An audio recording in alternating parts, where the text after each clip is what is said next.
Thank you, Paul, and I would like to take it forward from where Lord Nicholas Stern has left, and all the thoughts which he has put together.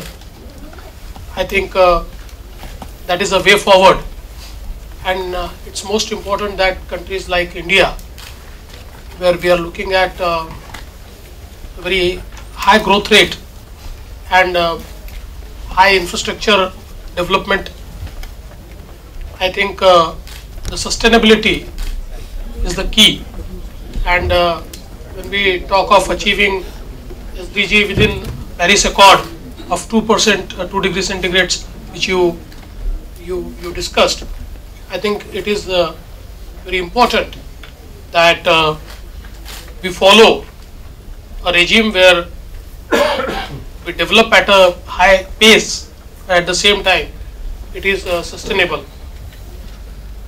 So I'll be talking more in the context of state of Maharashtra, where we have decided that to reduce poverty, we are reigniting growth with a target that Maharashtra will be India's first subnational government to have a $1 trillion economy. And the infrastructure-led growth would enable us to take it to $1 trillion, and we envisage a growth at the rate of 15.4% from today's let's say around 10%. And I think for that we require a lot of investment, which we are trying to do, but at the same time this investment must go into the technologies which are low carbon technologies, which are more sustainable, and I think that is the key forward.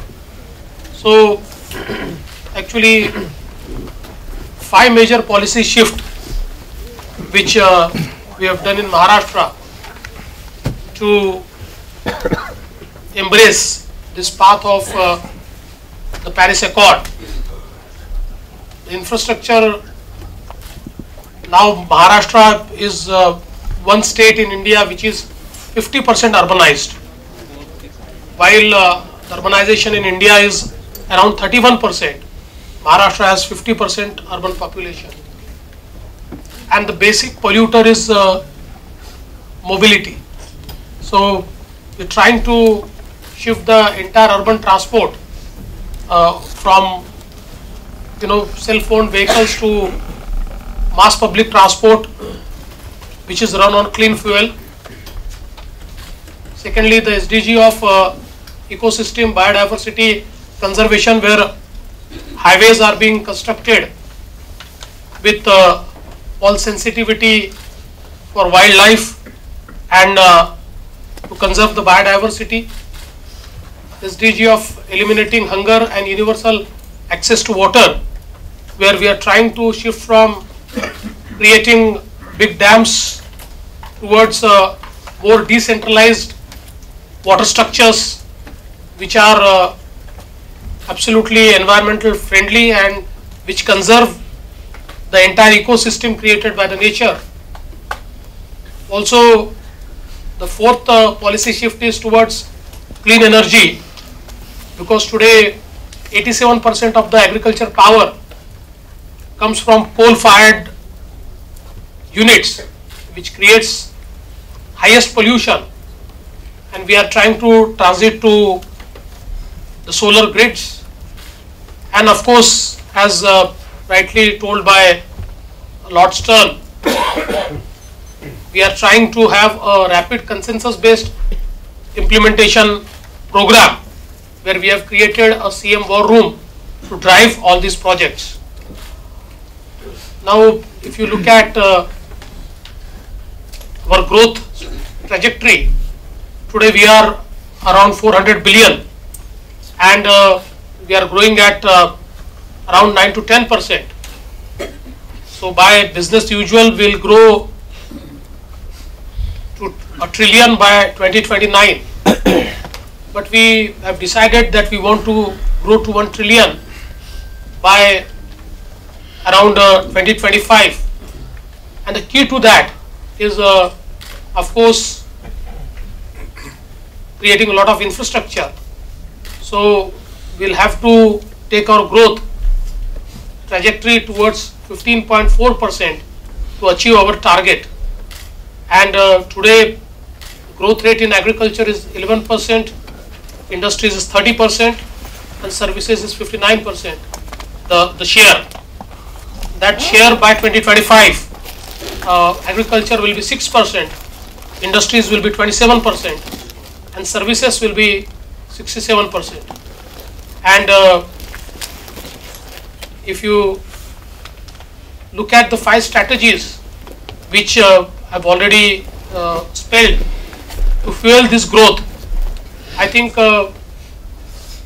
Maharashtra, why it is key towards sustainability, because Maharashtra accounts for 51% of the big infrastructure projects. A Deutsche Bank report says that out of all big infrastructure projects which are above 30 million USD, 51% projects are being executed in the state of Maharashtra. So either we make it sustainable and bring down the carbon emissions, or if we don't, then we contribute into polluting India and of course the entire globe. And for that, as I've already told, that mobility which contributes into the city into a lot of carbon emission, so we are trying to bring it to more efficient and clean ways. We are now building Mumbai Metro, Nagpur Metro, Pune Metro, and I think if you look at all these infrastructure projects, the Nagpur-Mumbai Expressway, which is around a project of $8 billion, New Mumbai International Airport, all these projects require huge investment which we have already started, but all these projects have element of sustainability, and I think we are trying to cut down on carbon emissions while executing all these projects. So if you look at the metros in Maharashtra, a total 345 kilometers in Mumbai and New Mumbai. So entire Mumbai and New Mumbai will be connected through metros, and that will be a very integrated type of efficient transportation system. And 10% is already under operation, 60% is under construction, and I think there will be daily commuters of nearly 11 million, which is one of the largest platform ever created in India. Total cost is around $21 billion. And if you look at the part of sustainability, with these metros, we can actually bring down the number of cars or the private vehicles on the road by 35%. And I think that will actually cut down the carbon emission to a large extent. And if you look at the other benefits, the CO2 levels will be reduced by around 550 to 695,000 tons, which is equivalent to having planted full grown around 25 million trees in Mumbai. So you can imagine that in Mumbai it's impossible to plant 25 million full grown trees, but with these metros will cut down the carbon emission and will create a very sustainable environment in Mumbai. Same is happening in Pune, same is happening in Nagpur, and also we are shifting towards electric buses. We'll be investing more in electric buses in our tier 2 cities, so that the entire public transportation is put on very efficient platform. Again,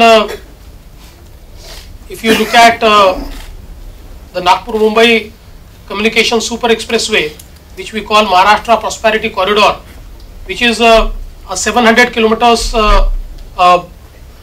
expressway, longest expressway ever built in India. And this is not a mere expressway, it also has 24 nodes, which are like 24 smart cities, and which will be actually connecting 24 districts to the JNPT port. JNPT port, which handles around 60% of the container traffic in India, and I think the port-led development will be extended to 24 districts, and especially the agriculture economy of Maharashtra, which is in eastern part, will also be benefited through this port-led connectivity.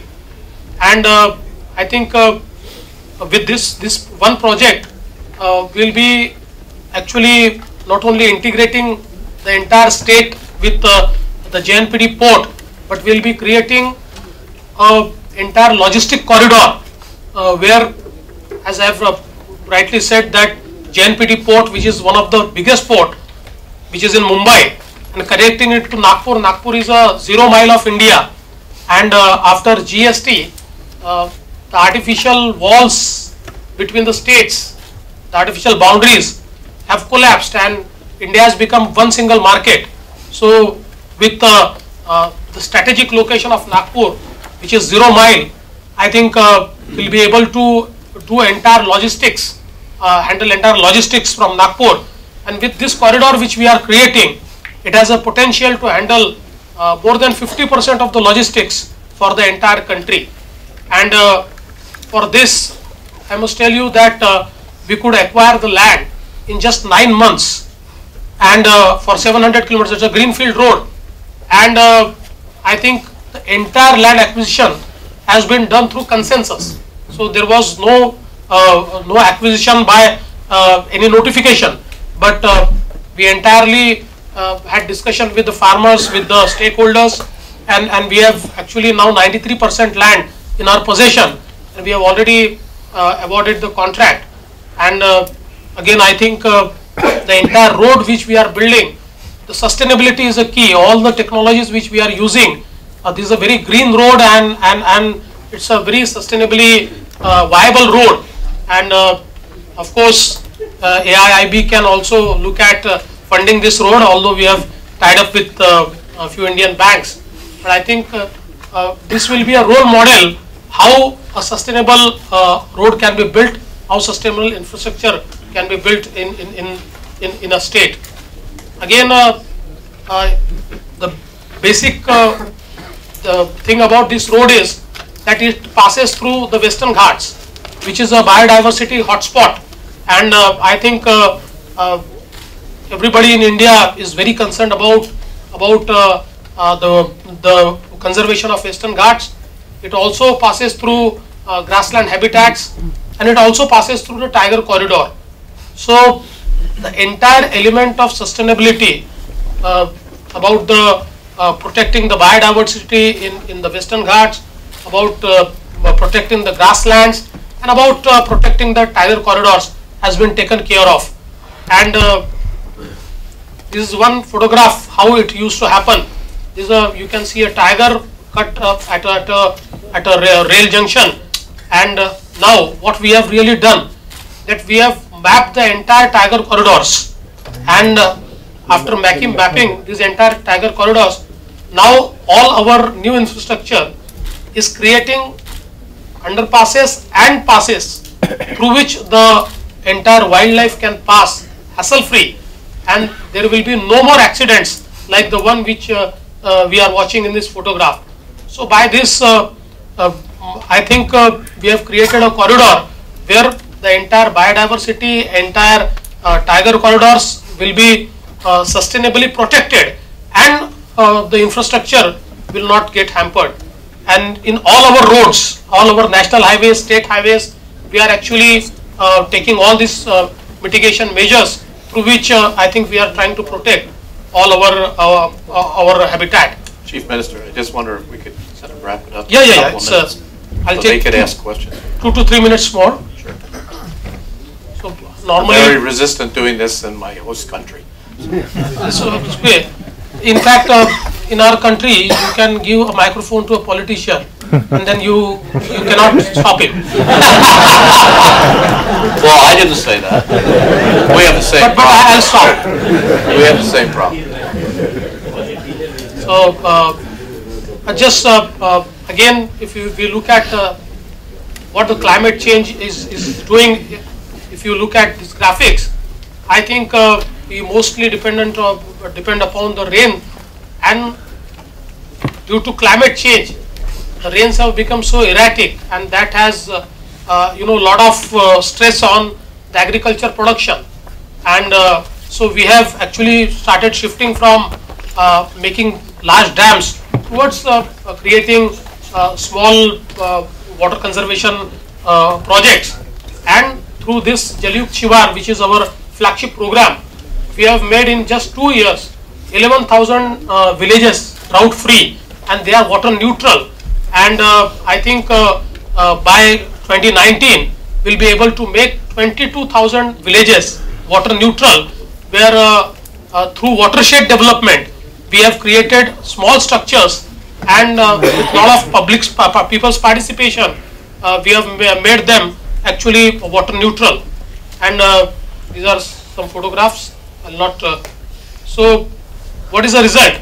You can see that the agriculture, we have actually enhanced our investment into creating this water structure by around 30%, and the agriculture growth rate, which was -11%, -5%, has gone up around up to 16-18%, and up to 22% in 16-17. So I think we are also trying to actually have clean energy into agriculture. If you can look at the figures, we have actually 42 million agriculture pumps, and around it consumes 300 MUs of electricity per annum, and 87% of the electricity, of course, comes from coal-based thermal plants, and almost 17% of the 26,000 MUs are lost in around 4,500 MUs are lost in transmission, and although we lose it in transmission, the CO2 emission is always there. So with our plan of putting all the grids, agriculture grids, on solar mode, we have already started that. Around 1,000 megawatt we have actually done the work, and in next 5 years we'll put all the agriculture demand on the solar grid, by which we'll cut into the CO2 emissions to a large extent. 1 minute. Yeah, sure. I'll go to the last slide now. Okay. So now the last point, where we have started this Chief Minister's War Room, and we bring all the stakeholders together. And what is the effect of that? So the first metro which we created, it required us around 43 months to actually start the work from when we decided. And now in Metro 2A, it is just 11 months in which we could start the work. In Metro 7, we could again 1 month less, we could start the work. So we could actually save 32 months or 33 months in this approach. And again, I think if you look at the land acquisition, which we have started by consensus, I think we could actually acquire more land than what we could acquire in 15 years in last 3 years because of this consensus model. So having said that, I think I would just like to say that this entire growth trajectory which we have projected right now, in 16-17 we are 9.4%, we want to go towards 15%, and while moving to that, the key will be sustainability. But I would also like to say that to achieve this sustainability, banks like AIIB are very important. They should be able to fund these infrastructure projects so that we grow at a larger pace, we achieve the development goals, sustainable development goals, with all the sustainability elements into our infrastructure projects. Thank you.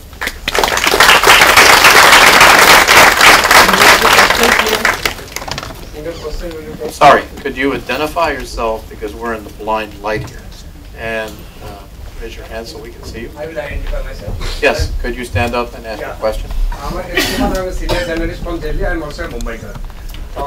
CM has narrated very nicely about the project. That's for a reason. Forthcoming your prospective project and etc. CM, do you feel that by next year, let BJP come back to the power or not, all these projects will be fulfilled? Have you approached how the finance will come? This Navi Mumbai project of airport, this is long time pending. I asked myself questions to the Civil Aviation Minister last week at NMC Media Center. He had no clue. So how you will? And about the sanctuary you are talking about, this cannot be fenced tightly, and many other things you are talking about, the land acquisition. Even land acquisition, you are demanding that it is a consent. It is not. There are some agitation. Please brief us. Just if it is really true, that I will brief. So Thank you for your question. So let me tell you, Mr. Kumar, all these projects which I've told you have already started. None of them is a conceptual project. The New Mumbai Airport, already the work is started, and by end of December 2019, the first flight will take off from New Mumbai Airport. All these projects we have started, we have tied up with the banks, and we are also, one of our metro project is being financed by the AIIB, and although we are negotiating the rate of interest because it's too high, so maybe they can bring down the rate of interest. So far as land acquisition is concerned, we have already completed 93% of land acquisition. It is just 7% of land which has to come back to us, and this 93% of land acquisition is totally by consensus. No notification, no use of law. It's direct. We have talked to the people, and they have given us land. We have paid them. So I think your concern is right, but don't worry, everything is absolutely on track. May I ask, I know you have a mic, but hold on, we're going to call. So may I ask in the audience if there's a question for Nick or Stern, and not into the political foray of this here? Please. Could you identify yourself? Yes. Can I have a mic, or should I can speak up also? Can't hear it up here. They can't hear me. Coming. My name is Lutz Weisch. I work for a development and environment think tank in Germany called German Watch. My question is to Lord Stern, but maybe also to you, Ambassador Spells, as members of the International Advisory Panel. Thank you very much for your presentations. I was relieved that finally we're talking about the quality of the infrastructure. This morning, I think the other panels, it was a lot about the quantity, the amounts we need and how to mobilize them, based on an assumption, I would say, that any infrastructure is good. And of course, it's crucially important that we invest in the right kind of infrastructure. As you said, if we invest in high carbon infrastructure, in coal power and so on, there's no chance of staying well below 2 degrees. My worry is that we're in a small room, we have 1 hour, and when you asked who's here from AIB, no hands went up. So the question is, how do we get this into the mainstream of the discussions in AIB? And the question to you as IIP members, of course, is how well do you think we're doing with that? Do you see that there's progress of this being recognized by those who make decisions in the AIB, or what needs to be done so this is really reflected in the mainstream discussions here? Let me start this out, and I'll turn it over to my friend Nick. That was an excellent question. And I'm sure there's AIB people here. I didn't mean to put them on the spot. I think the question you raised is one where there is a mixture of that meeting you heard this morning and this one here.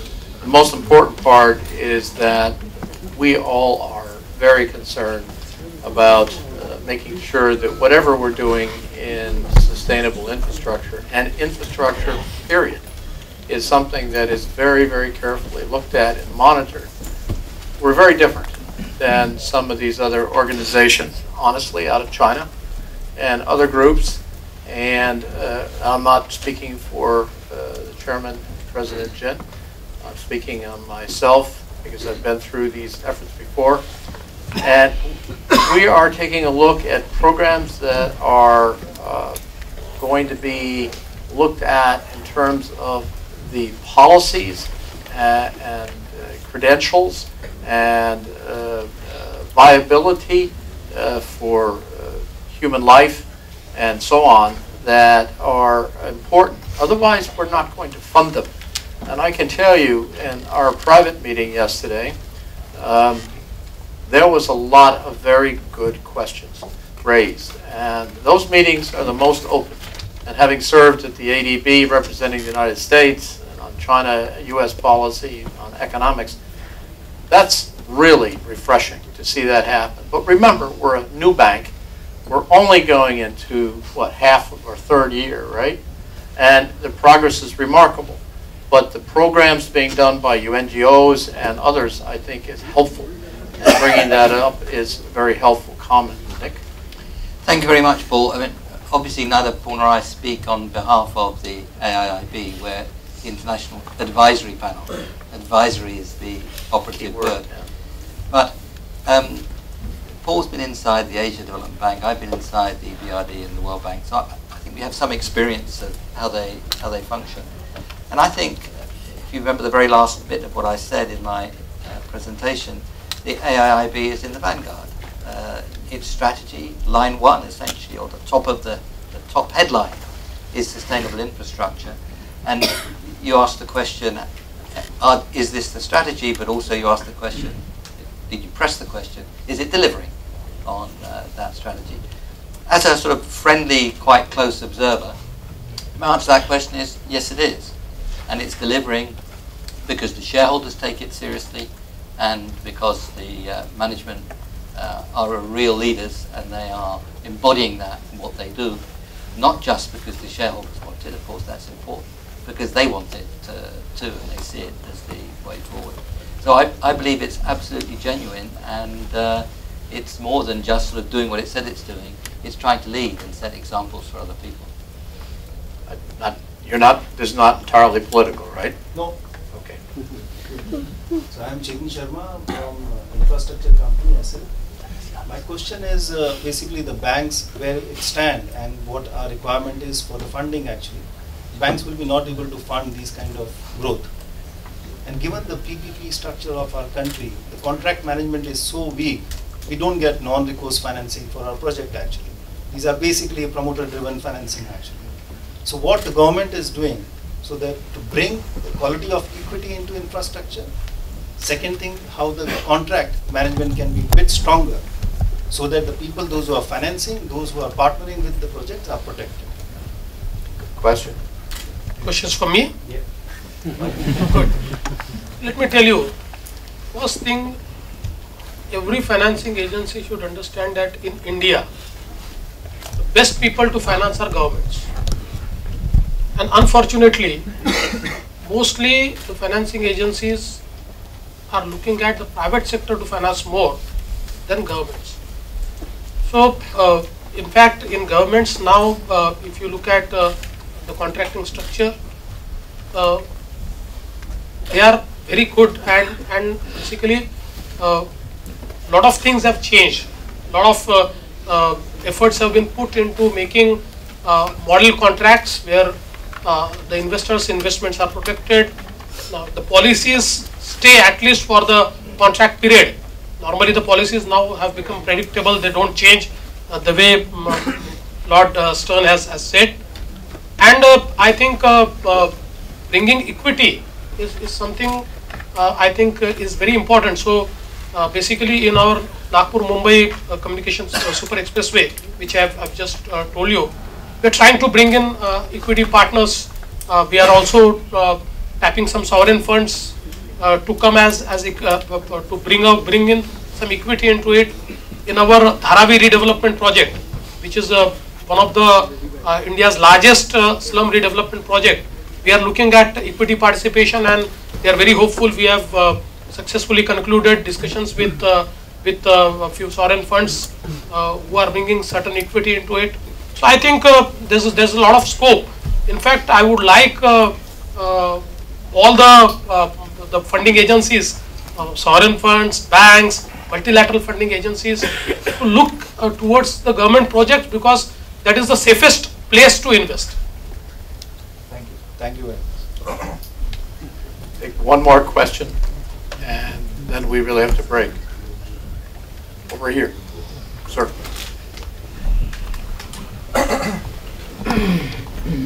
I am Jayant. Stand up, identify. Hi, I am Jayant Yadav. We invest in equity for a multilateral. Your mic on, sorry. Sorry. There's the button. Yeah, I'm Jayant Yadav, and we invest on behalf of multilateral in South Asia, which is PIDG. I have two questions, one each for Lord Stern and Chief Minister Fadnavis. To Lord Stern first. Do you think it is essential for a new multilateral bank such as AIIB to only invest in carbon projects which are not carbon negative? Should that be a mandate for such banks, especially given the urgency which we kind of now face as a globe? And to the Chief Minister, there's a Land Acquisition Act which obviously has been for the last few years, and the central government as well as multiple state governments and investors have been stumbling over it, to which there was a very efficient mechanism which you kind of formulated and were able to acquire all of this land in 9 months. Do you think it is essential for the country also to learn from this now? Can we start with Lord Stern and then finish with our Chief Minister? I think a multilateral development bank has to be in the vanguard. It has to take a lead. It has to discover and support new ways of doing things which can be taken to scale. It has special advantages through its shareholding structures, through the instruments it can bring to the table. So it can go where the market is not quite yet ready to go, but the market will go there if the multilateral development bank and the government, as the Minister said, are side by side with it. So it has a duty to be on the vanguard. Will it do only zero carbon projects? I think it should do projects which are headed strongly in that direction. Let's take the Mumbai-Nagpur road. We know that in the short run, a lot of the trucks and cars that go on it will be internal combustion. But we've seen from what the Chief Minister said that you can design it in a way you try to make it as green as possible in its construction, and at the same time, as also the Chief Minister said, you're planning for zero emission vehicles. So it seems to me that if you put the way in which technology has changed together with the opportunities, together with the duty to lead, I think it's fair to say that the multilateral development banks should be doing projects which are helping shift strongly in the direction of low carbon, zero carbon, because that's where we have to go in 50 years, but recognizing that in the meantime there will be some element involved as you work to reduce that. Before I turn this over to the Chief Minister, because I don't want to lose it, I want to thank the Chief Minister for his patience, his time.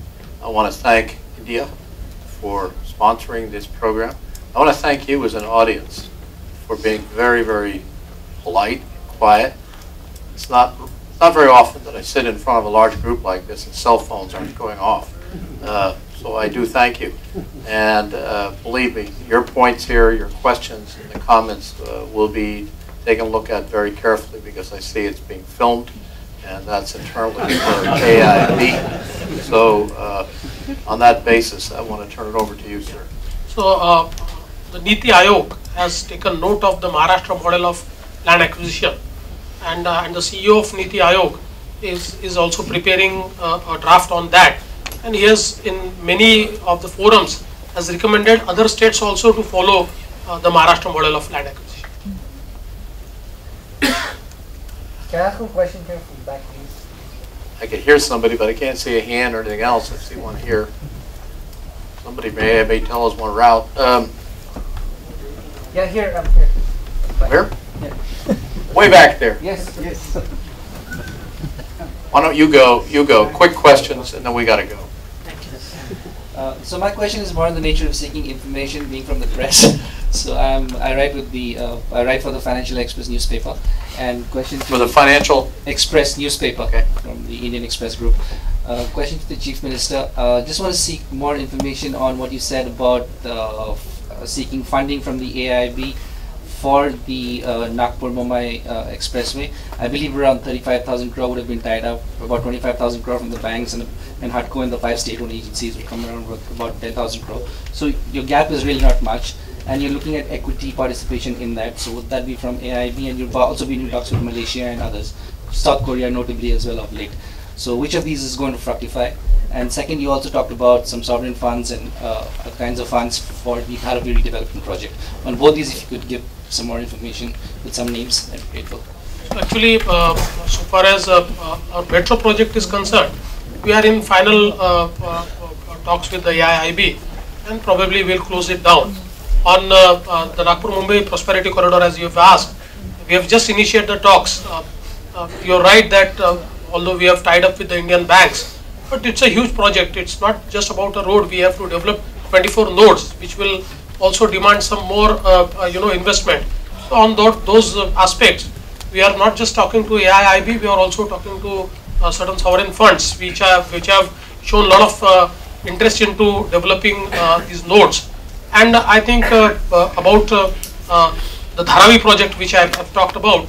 So I recently had a meeting at Dubai with a sovereign fund who have shown keen interest into investing in equity so as to develop the Dharavi into a sort of smart cluster. I am concerned about one thing. I believe this room is being used for another conference in 20 minutes. So I think that has to be the last question, okay? Thank you very, very much, everybody. Thank you, Lord Stern. Thank you, Chief Minister.